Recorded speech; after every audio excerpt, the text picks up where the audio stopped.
Assalamualaikum warahmatullahi wabarakatuh. Bagaimana kabarnya hari ini? Semoga kalian semuanya sehat ya, dan tetap semangat mengikuti pembelajaran bahasa Indonesia pada hari ini. Nah, pada pembelajaran kali ini kita akan mempelajari tentang mengidentifikasi teks prosedur. Tujuan yang akan kita capai pada pembelajaran nanti yaitu ada 4. Yang pertama, menjelaskan pengertian teks prosedur. Yang kedua, menjelaskan tujuan teks prosedur. Yang ketiga, mengidentifikasi ciri-ciri teks prosedur. Dan yang keempat, menjelaskan jenis teks prosedur. Mari kita bahas satu persatu. Pertama, pengertian teks prosedur. Teks prosedur adalah teks yang berisi penjelasan langkah-langkah pengerjaan sesuatu yang sistematis atau runtut. Artinya, langkah-langkah yang dijelaskan dalam teks prosedur harus berurutan. Tidak bisa bagian awal diletakkan di akhir atau bagian akhir diletakkan di awal. Selanjutnya, tujuan teks prosedur. Tujuan teks prosedur adalah untuk memberikan petunjuk atau cara melakukan sesuatu dengan langkah-langkah yang sistematis sehingga pembaca dapat mengikuti proses atau langkah-langkah tersebut. Selanjutnya, ciri-ciri teks prosedur. Ciri-ciri teks prosedur ada 3. Yang pertama, berisi panduan langkah-langkah yang harus dilakukan. Seperti yang disampaikan pada pengertian teks prosedur tadi, bahwasanya teks prosedur adalah teks yang berisi langkah-langkah. Jadi, jika ada teks yang menjelaskan langkah-langkah pengerjaan sesuatu, itu bisa jadi merupakan teks prosedur. Selanjutnya, ciri yang kedua yaitu berisi aturan dan batasan dalam bahan atau kegiatan yang dilakukan. Jadi, ada batasannya.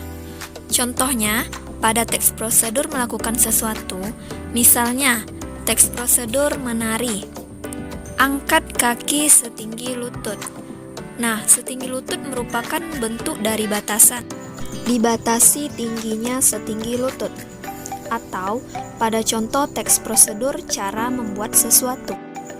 Contohnya, panaskan minyak selama 5 menit. Jadi, batasannya 5 menit. Atau goreng hingga berwarna kecoklatan. Nah, itu semua tadi merupakan contoh dari batasan. Kemudian, ciri yang terakhir adalah langkah-langkah harus sistematis atau berurutan. Maksudnya, langkah-langkah yang terdapat di dalam teks prosedur itu harus dibuat secara berurutan, tidak boleh diacak-acak urutan langkah-langkahnya. Selanjutnya, kita masuk kepada jenis teks prosedur.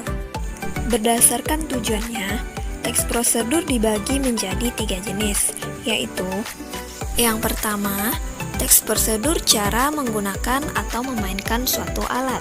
Yang kedua, teks prosedur cara membuat sesuatu. Dan yang ketiga, teks prosedur cara melakukan sesuatu. Nah, itulah 3 jenis teks prosedur. Yuk kita bahas satu persatu. Pertama, teks prosedur cara menggunakan atau memainkan suatu alat. Teks prosedur cara menggunakan atau memainkan suatu alat merupakan teks prosedur yang memandu pembaca untuk dapat menggunakan atau memainkan suatu alat. Contohnya, teks prosedur cara mematikan komputer dengan benar, teks prosedur cara memainkan angklung, dan teks prosedur cara memainkan piano.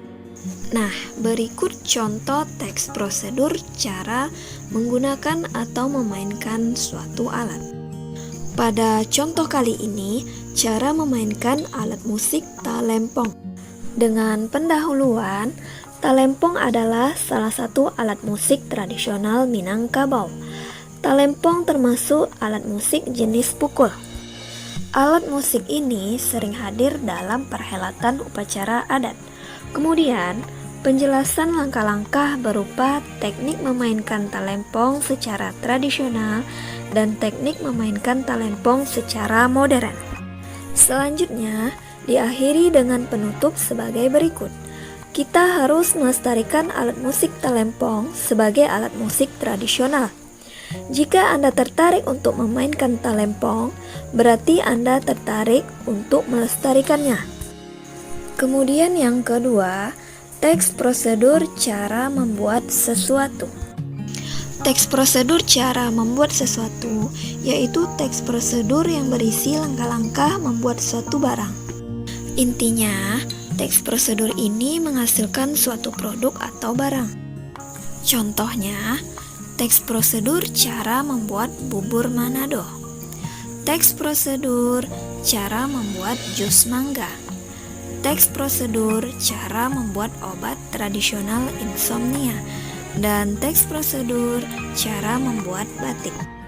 Mari kita perhatikan contoh teks prosedur membuat sesuatu berikut. Pada contoh kali ini, yaitu contoh membuat secangkir kopi, yang dilengkapi dengan pendahuluan dengan penjelasan. Secangkir kopi adalah minuman yang biasa menjadi teman sarapan pagi kebanyakan orang. Kemudian ada alat dan bahan, langkah-langkah, dan penutup. Penutup berupa secangkir kopi panas siap disajikan. Nah, sangat mudah bukan? Selanjutnya, jenis teks prosedur yang ketiga yaitu teks prosedur melakukan sesuatu. Teks prosedur melakukan sesuatu adalah teks prosedur yang memandu pembaca untuk melakukan sesuatu kegiatan.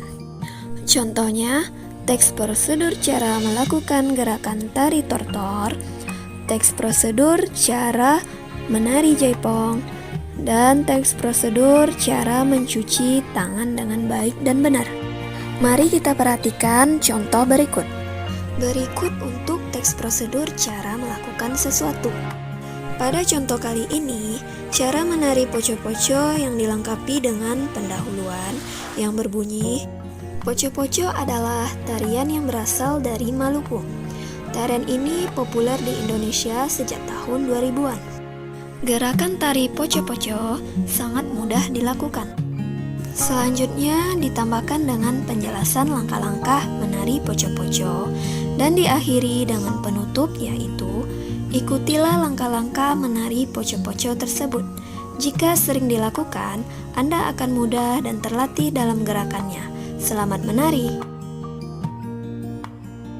Terima kasih telah menonton video pembelajaran kali ini. Semoga bermanfaat, semoga berkah ilmu yang kalian gapai, dan semoga apa yang kita lakukan diridhoi oleh Allah Subhanahu wa Ta'ala. Sekian, wassalamualaikum warahmatullahi wabarakatuh.